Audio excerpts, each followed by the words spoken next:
Welcome back, welcome back. It has been quite a while since since you last heard me. And life happened, summer was ending, kids went back to school, lots is going on, but I need to prioritize the episodes. I tell myself this every week, every month, and then a month, 2, 3 goes by, and time goes by fast. Let me tell you, I cannot believe it's been this long.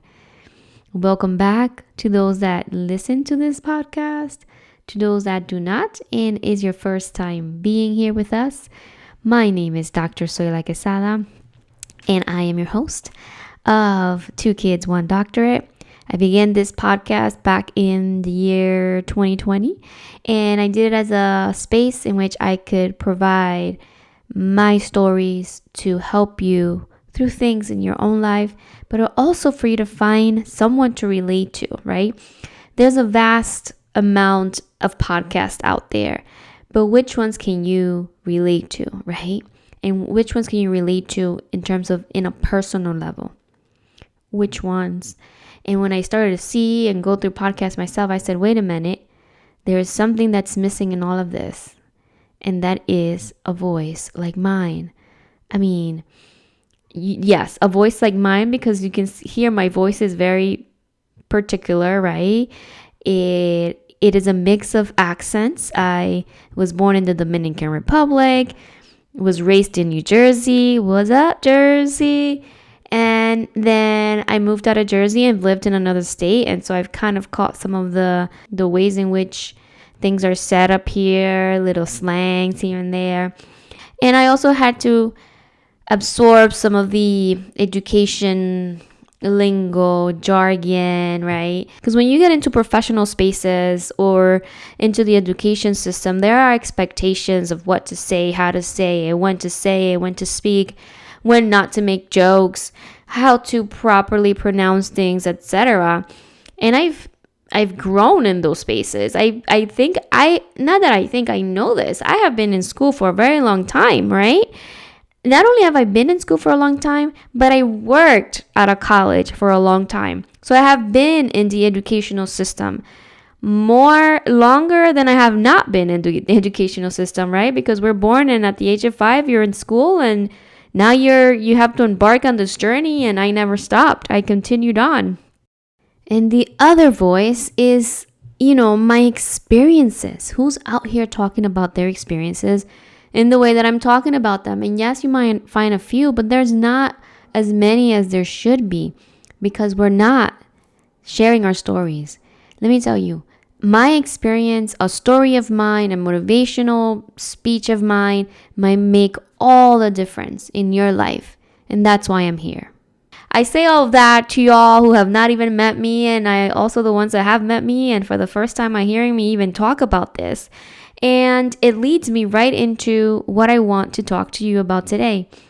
And that is my father. Listen to this. In the last episode, I caught myself saying, and I didn't edit it. This episode probably is 80% not edited either.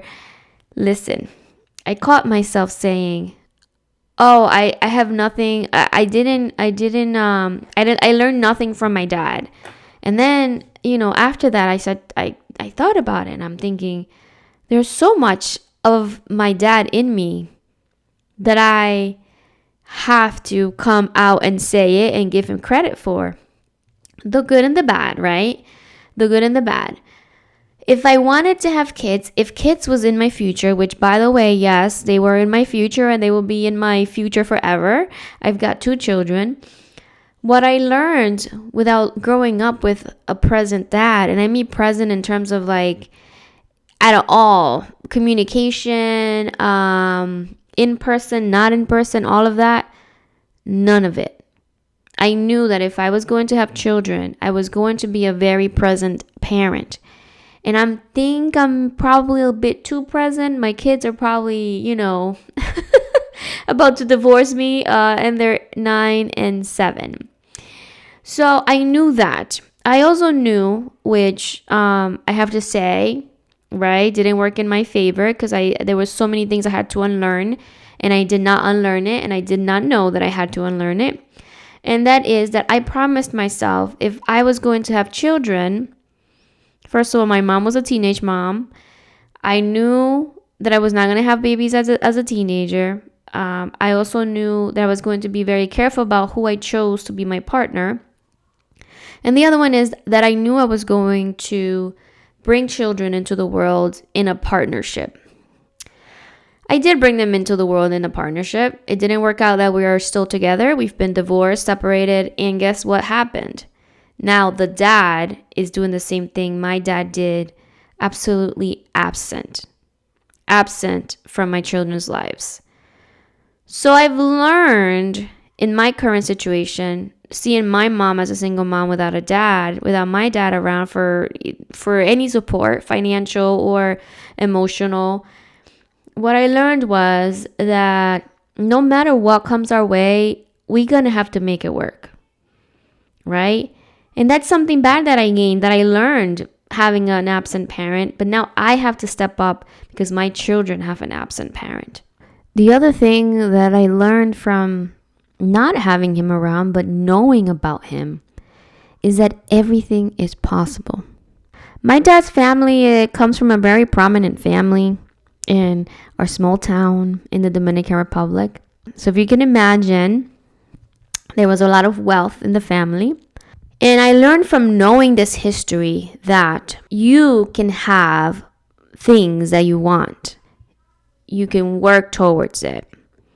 You can become something. You can make something out of your life. You can provide for your children, and that with your access, you are creating access for your children. And listen to this. Although I never benefited from my dad's money or his family's money, what I learned from knowing about him and his family, and let's focus on him for a minute. What I learned from knowing about him is that he went to school to be a dentist. He became a dentist. Stories say that he actually only practiced dentistry for a few years before he got into business. And I've always wondered, where does my drive come from to have a business, to own this, to create a journal, to create a YouTube channel, to create a podcast? Where does this drive come from? And I think unconsciously it comes from knowing about my dad, right? Or I can also believe that it's in my genes and I got it from my dad. But I also got it from my grandma. Okay? Let's give credit where credit is due. So I believe that unknowingly, I also wanted to get the utmost, the highest degree level of education. Unknowingly wanted to own businesses. So in fact, his life was influential in mine without me even thinking about it, without me even trying or practicing or idolizing him. I trust and believe that his absence, but knowing about him, definitely influenced my life and the choices I've taken. And again, like I said, both good and bad, right? Because there's some things I know I was not going to do. There's some things I was going to be careful about deciding and choosing because of my experience of him not being around. But I also know now, because I'm consciously thinking about this, that there are things I've caught from stories about him and his family.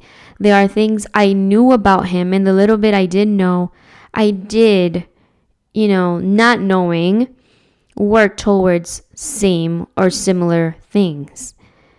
Because I always said before that I am an opportunity taker. If there's an opportunity, I'm going to go for it because why not, right?